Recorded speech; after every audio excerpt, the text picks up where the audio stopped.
Oh, Myron, thanks for being here. Hey, thanks for having me. So my question is, how did we get to this point in our country where half of the population can't tell the difference between a man and a woman, and they think it's okay to mutilate children's body parts, and they come up with hundreds of different pronouns? I was just wondering how we got here, and can we correct that line of thinking? Do you even think that's possible at all? We got here through liberalism, right? We got here through liberalism. We got here through feminism, right? And this is a perfect example of what I mean, where feminism is the spearhead to almost every societal problem that we have. So first it was free love in the 1960s, right? Well, first it was birth control, no fault divorce. That leads to the creation and push of feminism. After feminism, then was the gay rights and gay marriage. After the gay rights and gay marriage, now the alphabet community comes in out of nowhere, right? We went from letting two dudes get married, right, to now we're going all the way far left where there's 99 genders now.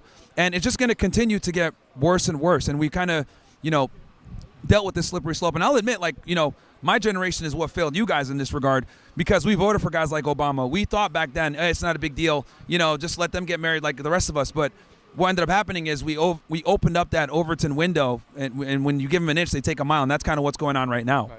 So I do think that my generation bears some responsibility for that, but it's because most of us voted for Obama back in 2008 because we didn't have alternative media, and we were so pissed off with the Iraq war, and we're just so tired of that bullshit, so we wanted something different. And Obama was a great, charismatic speaker, and a lot of people bought it hook, line, and sinker. I remember I was 18 when he ran and I voted. So, but this has created a lot of problems because it came from the Obama era. But yeah, it started with feminism, and that's how we've gotten to this point now.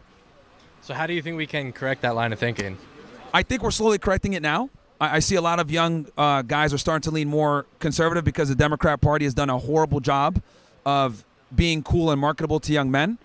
And I see a lot of young guys becoming more conservative versus in my generation, a lot of guys were more progressive.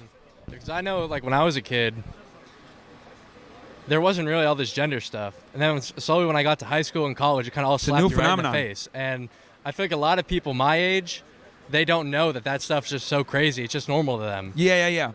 This wasn't this 99 gender bullshit is a new thing. Right. And as someone who's watched the paradigm change from, I was born in 90 to now, it's crazy. I remember being in college and gay marriage becoming a thing, and it was being controversial back then. But I did not foresee that it would get like this. Right. So, yeah, that's kind of where we are. All right.